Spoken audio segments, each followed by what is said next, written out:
Saudi और UAE जैसे मुस्लिम देशों ने मिलकर गाजा पर कौन सा बड़ा ऐलान कर दिया है? नेतन्याहू ने कौन सी खतरनाक कसम खाई है? क्या गाजा के लोग सच में खुश हैं?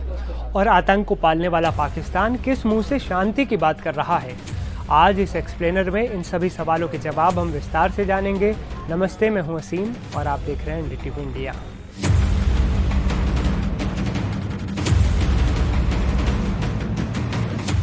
सबसे पहले बात करते हैं तुर्की की। सऊदी अरब, यूएई, कतर, जॉर्डन, इंडोनेशिया और खुद तुर्की समेत दुनिया के कई प्रभावशाली मुस्लिम देशों के विदेश मंत्री इस्तांबुल में एक अहम बैठक के लिए इकट्ठा हुए। मीटिंग का एजेंडा साफ था, गाजा में सीज़फायर के बाद के हालात की समीक्षा करना और युद्ध के ढांचे पर विमर्श करना। इन देशों की चिंता ये है कि इस सीज़फायर के बावजूद गाजा में हमले नहीं रुक रहे और चीज़ों में तेज़ी से बेहतरी नहीं आ रही। इस बैठक में सबसे बड़ा ऐलान ये हुआ कि सभी देश ऐसे युद्धोत्तर ढांचे का समर्थन कर रहे हैं जहां फिलिस्तीन का शासन और सुरक्षा फिलिस्तीनियों के ही हाथ में हो। तुर्की के विदेश मंत्री हाकान फिदान ने बैठक के बाद कहा कि तुर्की गाजा के लिए एक ऐसा ढांचा चाहता है जिसमें फिलिस्तीनी खुद अपना शासन चलाएं और अपनी सुरक्षा सुनिश्चित करें। यही नहीं, गाजा में स्थिरता के लिए एक प्रस्तावित टास्क फोर्स की तैनाती पर भी जोर दिया गया। फिदान ने यह भी बताया कि हमास भी गाजा का शासन छोड़ने पर राजी हो गया है। ये एक बहुत बड़ी बात थी। अब यहाँ सबसे अहम बात सामने आई है अंतर्राष्ट्रीय स्थितिकरण बल ISF की तैनाती की। तुर्की समेत कई मुस्लिम देश चाहते हैं कि अमेरिका की मध्यस्थता वाले इस बल को संयुक्त राष्ट्र सुरक्षा परिषद की मंजूरी मिले। इसके बाद ही देश तय करेंगे कि वे अपने सैनिक भेजेंगे या नहीं।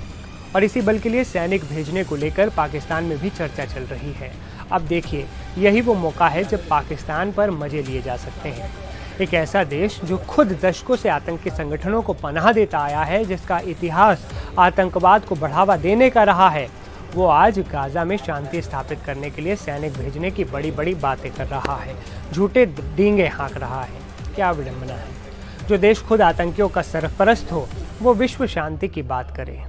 अब सवाल है कि क्या गाजा और हमास के लोग इन सब बातों से खुश हैं? देखिए, हमास ने शासन छोड़ने पर सहमति जताई है, तो उसके लिए ये एक रणनीति हो सकती है।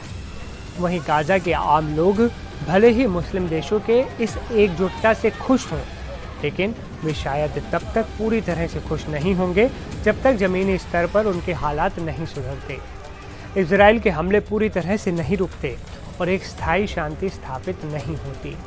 फिलहाल तो उनके लिए उम्मीद की एक नई किरण जरूर जगी है, जहां मुस्लिम देश गाजा के लिए रणनीति बना रहे हैं।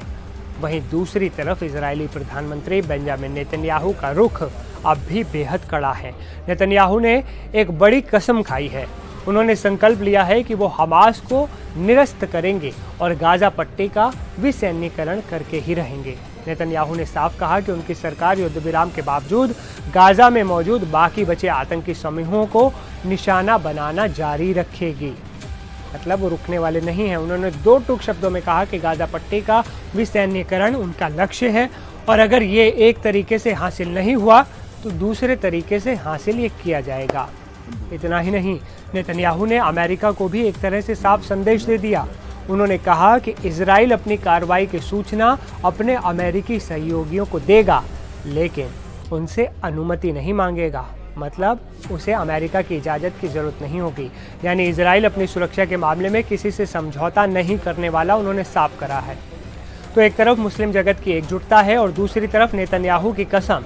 इन दोनों के बीच गाजा का भविष्य अभी भी अधर में लटका हुआ नजर आता है।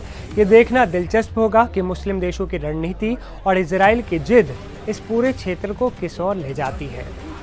फिलहाल के लिए बस इतना ही। आपको ये एक्सप्लेनर कैसा लगा, कमेंट करके ज़रूर बताइएगा। और मिडिल ईस्ट की सियासत से जुड़ी हर बड़ी खबर से जुड़ी अगर आप सूचना सबसे पहले चाहते हैं तो एनडीटीवी इंडिया के चैनल को सब्सक्राइब कर लीजिए, क्योंकि हम आपके लिए हर बड़ी खबर सबसे पहले लाने की कोशिश करते हैं। मिलते हैं अगले वीडियो में, तब तक के लिए अपना बहुत ध्यान रखिए।